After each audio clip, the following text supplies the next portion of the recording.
The Mekong River runs for almost 3,000 miles through the heart of Southeast Asia. For the communities along its banks, in Laos, Thailand, Cambodia, Vietnam, it is everything. Food, transport, life. It is also the place where people disappear. Not occasionally, regularly, and not the way people disappear anywhere else in the world. Because when people vanish on the Mekong, there are no bodies. There are no boats washing up downstream.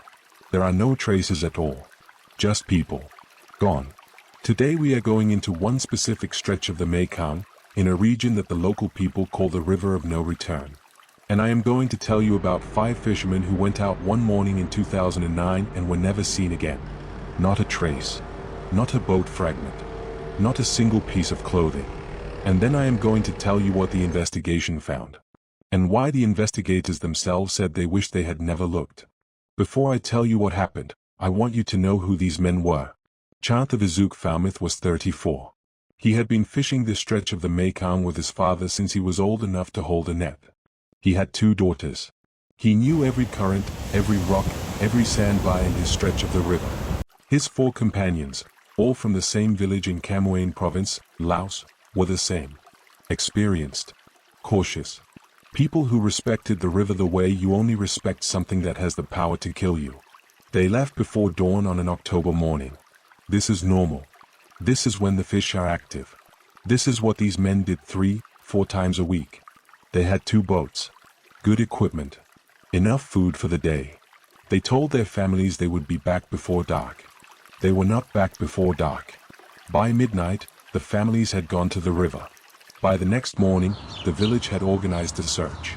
By the 3rd day, the Lao authorities had been notified. What they found, or rather, what they did not find, is what makes this case so deeply unsettling. Search teams covered a 70-kilometer stretch of the river over 2 weeks, both upstream and downstream from the last known position of the boats. They found absolutely nothing. No boats. The Mekong's current in that region, in October, flows at roughly 4 to 5 kilometers per hour. A boat, even a swamped boat, should have surfaced somewhere downstream within 72 hours. Nothing was found. No equipment.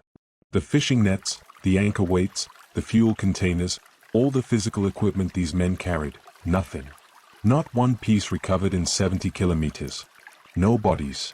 The Mekong is not an ocean. It is a river.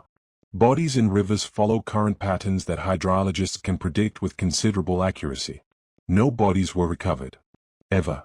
Now, I want to be honest with you here. Disappearances on the Mekong are not rare. The river is dangerous. Capsizings happen. People drown. But in drownings, bodies surface. In capsizings, debris washes up. In accidents, there is evidence.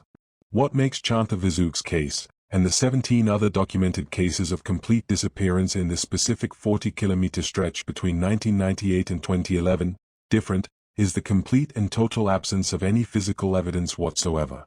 A Thai academic, Dr. Wanchai Tangsupakul, spent 3 years researching disappearances in this stretch of the Mekong for a report published by Chiang Mai University in 2014. His conclusion was not supernatural. It was, in some ways, more disturbing. He found evidence of a systematic pattern. The disappearances clustered in specific months, in specific weather conditions, and almost exclusively involved small, single-family fishing vessels rather than larger commercial boats. He also found evidence that local drug trafficking routes along this exact stretch of the Mekong were controlled by an organization that had, in documented cases elsewhere on the river, made witnesses disappear without trace. Which means the most likely answer to what happened to Chantavizuk and his 4 companions is not a mystery of nature. It is a mystery of silence. Of people who know exactly what happened. And who will never speak. I want to tell you something that does not usually make it into Western coverage of these stories. In Lao Buddhist tradition, a person whose body is not recovered after death is believed to be trapped. Unable to move on. Their spirit is caught between worlds. The families of the 5 missing fishermen have no body to bury. No funeral to hold. No ceremony to perform. 13 years later, Chantavizuk's daughters still leave food out for him every morning. Because in their tradition, you feed the spirit until the spirit is free. This is what disappearances without resolution actually do to people. Not to the investigation. Not to the statistics. to the human beings left behind. And this is why these stories matter. Not for the mystery, for the truth that the families deserve. The Lao government has never formally investigated the disappearances as a connected series. They are logged as separate drowning cases.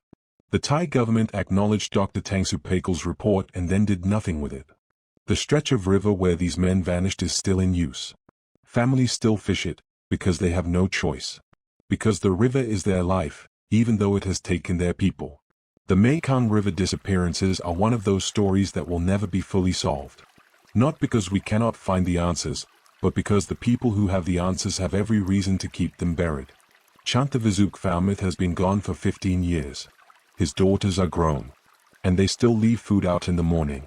If this story moved you, if you think more people should know about Chantavizuk and the families still waiting on the Mekong, please share this video. It might be the closest thing to justice any of them ever get. Subscribe. And I will see you for the next one.